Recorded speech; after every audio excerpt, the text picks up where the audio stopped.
আসসালামু আলাইকুম, সবাই আশা করি ভালো আছেন। আপনারা দেখতেছেন আমার গরুর খামারটা খালি, অর্থাৎ আমার এখানে শুধুমাত্র একটা গাবি আর একটা বাছুর আছে। তো আমি একটা খামার বাড়িও করতেছি, আপনারা অনেকেই জানেন। তো এই জন্য আমার হাতের ভিতরে তেমন কোনো টাকা নাই। তো আমি কি করলাম, আমার শখের যে R15 গাড়িটা ছিল ওইটা আমি বিক্রি করে দিছি, কারণ আমি চিন্তা করে দেখলাম ওইখানে আমার 3 লক্ষ 3.5 লক্ষ টাকা আটকে রাখার কোনো দরকার নাই। যেহেতু এই মুহূর্তে আমি একটা খামার বাড়ি করতেছি, আবার গরু কিনবো, তারপরে আমার টাকার প্রয়োজন। তো সেই জন্য আমি চিন্তা করছি আমার এখন R15টা বিক্রি করে গরু কেনার প্রয়োজন আছে। যাই হোক, কথা বলতে বলতে চলে আসলাম গরু বাজারে। আসি, এই যে দুইটা আবাল দেখতেছেন, এই দুইটা আবাল দেখলাম। এই দুইটা আবাল দেখার পরে দেখলাম এগুলোর দাঁত কতটুকু হয়েছে সেটা একটু দেখি, কারণ হচ্ছে আবাল গরু সব সময় দেখা যায় দাঁত হইলে তারপরে এগুলো সহজে বড় হয়। আর এগুলো আমি দাঁত দেখার চেষ্টা করতেছি। এগুলো একটা হচ্ছে 2 দাঁত আর একটা হচ্ছে 4 দাঁত। অর্থাৎ আবাল গরু সব সময় দাঁতলে তখন আবাল গরুগুলো সব খুব দ্রুত বাড়ি যায়। আর এখানে দেখা যায় কতগুলো মহিষ আছে। তো পুরো বাজারটা মোটামুটি একটু ঘুরাঘুরি করে দেখলাম, দেখি সব সাইডে দেখলাম যে এই দুইটা আবালে আমার পছন্দ হয়েছে।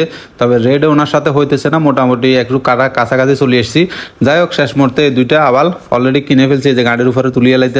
অর্থাৎ এগুলো আমি চিন্তা করতে হয়তো 3 মাস 4 মাস লালন পালন করবো, একটু মোটা তাজা করি বিক্রি করে দিব, বা যদি সামনের কোরবান পর্যন্ত রাখার মতন হয় তাহলে রাখবো। এই যে ওনার কাছ থেকে কিনছি। অর্থাৎ এই দুইটা আবাল আমি কিনছি একমাত্র 1,45,000 টাকা। আমার এই গাড়ি ভাড়াটা সহ, মানে আমার এখানে যে 800 টাকা নিচে দুইটার হাসিলের 800 টাকা, গাড়ি ভাড়া 2,000 টাকা, আর ওনাকে দিচ্ছি আমি বরাবর 40,000 টাকা। তো এই হচ্ছে দুইটা গরুর প্রতি আমাদের খরচ। অর্থাৎ আমি যে সকালে আসছি বা আমার সাথে আরেকজন আছে, আমরা দুজনের খরচপাতি সব মিলে মোট এই গরুগুলোর দাম এরকম পড়ছে যে আলহামদুলিল্লাহ গরু গাড়ির উপর তুলিয়ে লাইছি। এখন চলেন বাড়ির উদ্দেশ্যে রওনা দিই। যাই হোক, গরু কিনা শেষ, এখন বাড়ির উদ্দেশ্যে চলে যাইতেছি। তবে একটা কথা মনে রাখবেন, আপনার অনেক সময় দেখা যাবে অনেক শখের জিনিস বিসর্জন দিতে হবে অনেক কারণে। যেমন আমার R15টা আমি ছাড়ে দিছি, কারণ হচ্ছে এখন আমার গরু কেনার প্রতি শখ। অর্থাৎ আমার একটা খামার বাড়ি হবে বা আমার কিছু গরু থাকবে, এটাই হচ্ছে এখন আমার বর্তমানে শখ। এই যে আলহামদুলিল্লাহ গরুগুলো আমাদের বাড়ির কাছে নিয়ে আসছি, এখন নামাই ফেলতেছি। তবে এই দুইটা গরু কেমন হয়েছে একটু কমেন্ট করে জানাইবেন। অর্থাৎ 1,45,000 টাকা গরু দুইটার দাম অলরেডি পড়ে গেছে। যেহেতু আমি নতুন মাস, হয়তো একটু এদিক সেদিক হইতে পারে। তবে আমি বেশ কয়েকটা বাজার ঘোরাঘুরি করছি, আপনারা অনেকে দেখছেন, ভিডিও দিছি।